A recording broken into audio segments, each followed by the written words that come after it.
Dear reader, I'm Tony and this is Book Text. Welcome to part 2 of books that I would like to read in the year 2021. I will link to part 1 down below. But first, our word of the day is a French borrowing. It is the word garboil. It is a noun and it refers to confusion or turmoil. So hopefully your life is garboil free. So I first, in my first video, talked a lot about some classics, some women's fiction, mystery, some various genres that I would like to read in. And I have just gone back through my shelves. I should say that all of these books are books that are on my shelves right now. So this does not include books that I would like to eventually check out from the library or listen to on audiobook or purchase throughout the year. These are just the ones that I currently own. Which means I'm hoping to read through a lot of currently owned books so that I can, have read most of the things that I own. So these are kind of randomly collected. A lot of them, though, are actually books in translation because I would like to read more books from other literary traditions.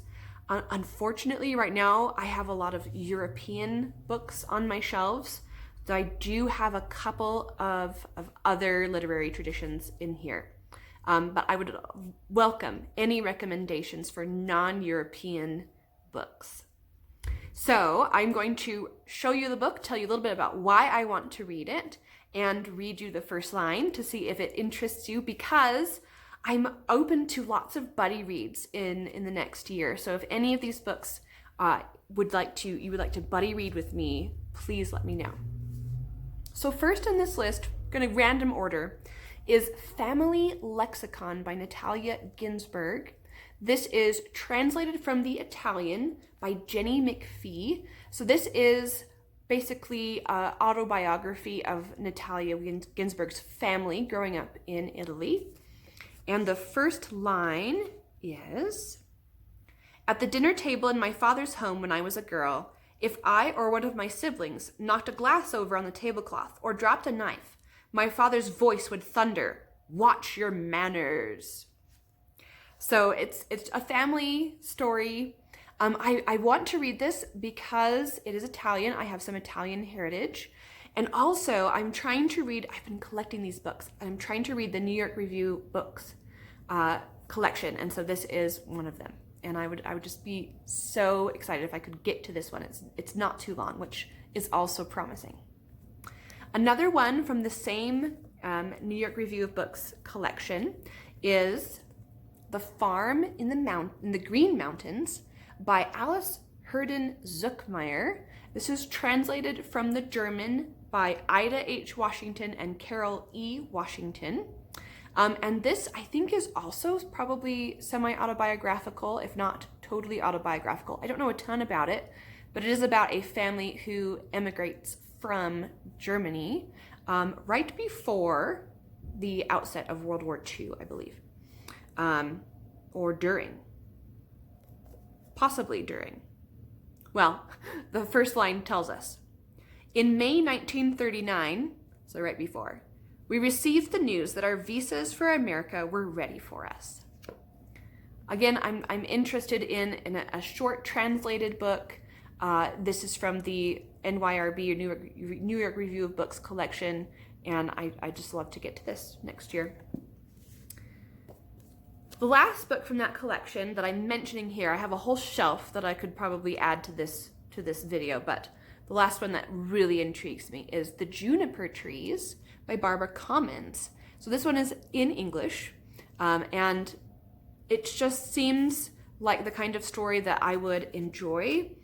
Again, I don't know too much, and I'm so sad about this copy because it came in the mail a couple years ago, and the mailman put it on my porch in a puddle of water, so it's a little bit warped, but that almost gives it more of a character and a nice readable texture. The first sentence is, "Quite soon after I left Richmond Station, I turned into a quiet street where the snow was almost undisturbed, and climbing higher, I came to a road that appeared to be deserted." So this book is the story of Bella Winter, who has hit a low. It says, the story echoes and inverts the Brothers Grimm's macabre tale, The Juniper Tree, which I'm not familiar with, so I'm going to have to read. I think it's actually included in the beginning of the book, so that will be an interesting way to look at it, an old fairy tale of sorts.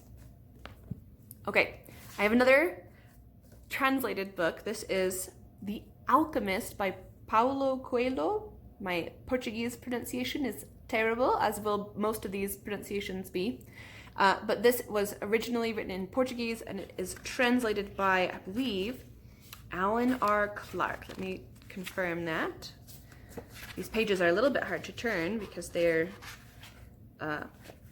deckled, is that what that's called? Alan R. Clark. The first line is, the alchemist picked up a book that someone in the caravan had brought. So I want to read this because it's been floating around as a very popular, powerful, poignant book for a while, and I just haven't gotten to it. So I would love to try out The Alchemist myself. Then I have a Kazuo Ishiguro book. I recently read, I can't remember the name of it, A Pale View of Hills or something like that. I will put to the real title on the screen.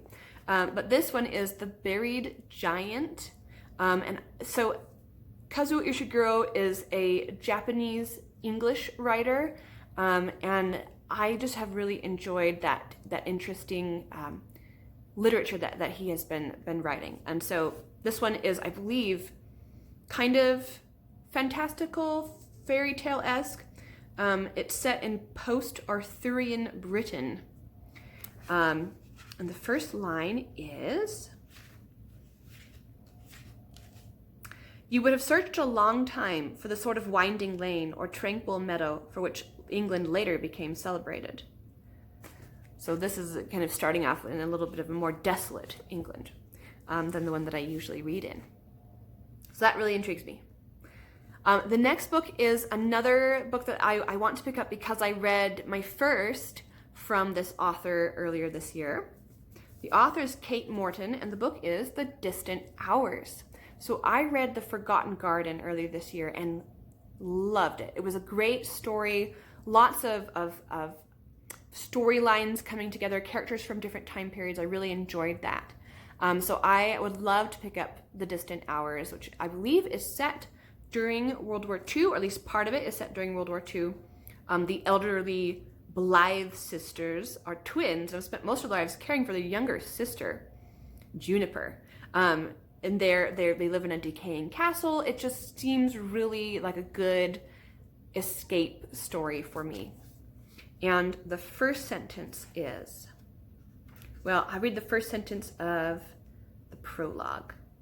Hush, can you hear him? The trees can. They are the first to know that he is coming.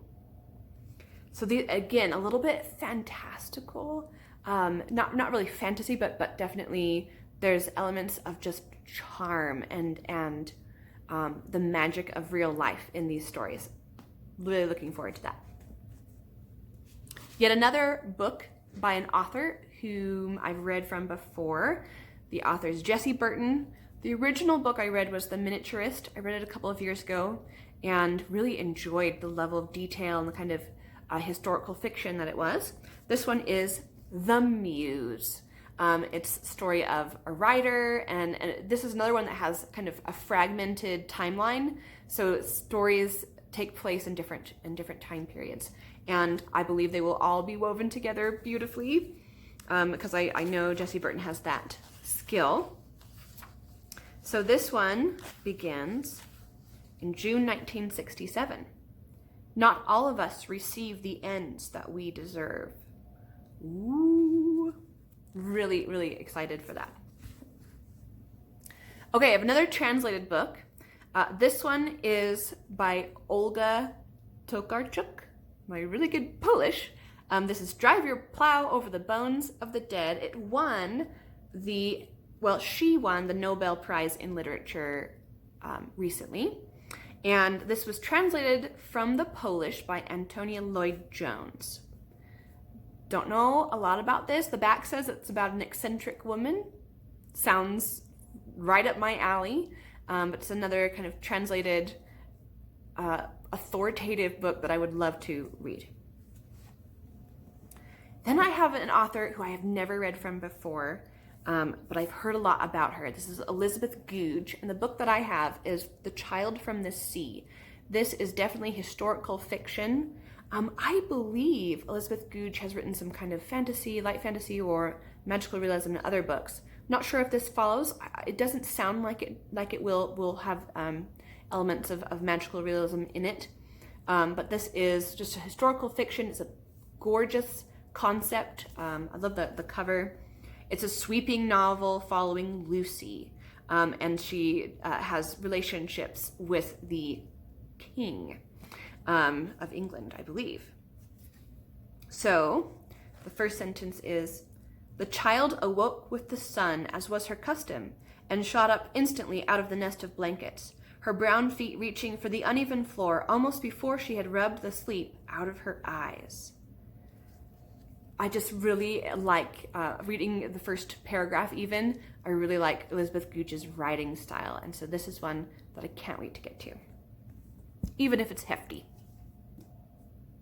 Okay, recently I also read my first Mary Stewart book. I've read a couple of them now. One of them I really liked. It was Thornyhold. Another one I loved right up until the ending. I thought the ending was terrible, and I can't even remember the name of that book. I will add it in. But the one that I would like to read in 2021 is Rose Cottage. So Mary Stewart writes these kind of romantic adventure, romantic mysteries. There is romance in them, but they are not just romance stories. They're quite lighthearted. They're sometimes they're a little macabre, but I just have really enjoyed the kind of tales that she weaves. So the first sentence of this is, "It is 1947, a calm, still day of June." So don't know a lot about this, but I trust Mary Stewart enough to try out Rose Cottage. The next book is a mystery novel that I would like to read because I tried out this author actually this month for Cloak and Dagger Christmas. The author is P.D. James, and the book that I would like to try in 2021 is Death in Holy Orders. I've heard this being mentioned and its praises being sung on BookTube for a few years, and I would like to finally get into it. So P.D. James has this is part of her Adam Dalgleish mystery series. Adam Dalgleish is the detective, and this one just seems I'm reading a mystery novel right now that is kind of set in a religious community, and that really intrigues me because of the inherent contradictions between death and murder and religion. So I think that I will enjoy this one. And the first sentence is, "It was Father Martin's idea that I should write an account of how I found the body." Whew. Getting right into death at the very beginning. Love that.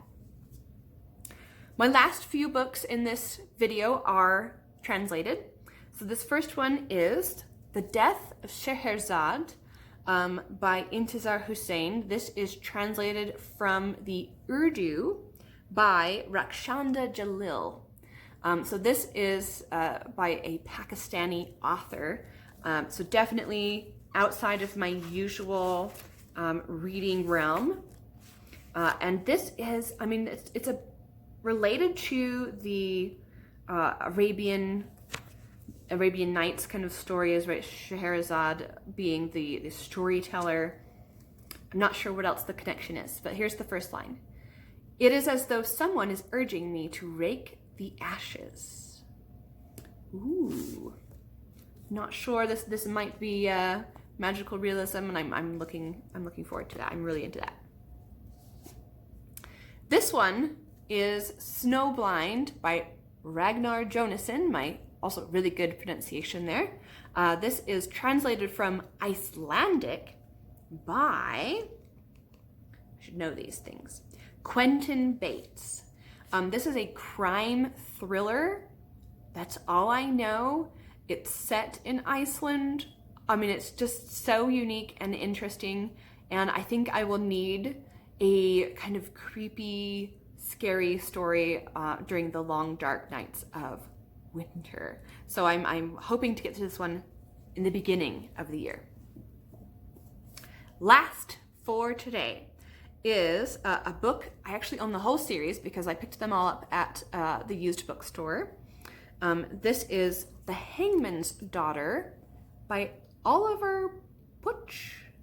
Not quite sure how to pronounce that. It's translated from the German by Lee Chedane. Also good pronunciation. This is historical fiction. It's a murder mystery. I don't know much else, but the first sentence is, October 12th was a good day for a killing. Looks like it takes place at least starts in 1624. So that era of the world. Another one that I just don't know a lot about, but I'm looking forward to. So those are some more books that I would like to pick up in the next year. I think I'm going to put these all on my book cart so that they're kind of always visible to me. My book cart is in the main part of the house, and so I'm frequently seeing them, reminded that I want to read them, and I think it will help me get through these books. Did you see anything that you would like to read? Have you read any of these also? What would you recommend that I look at next? Remember, there's always another book.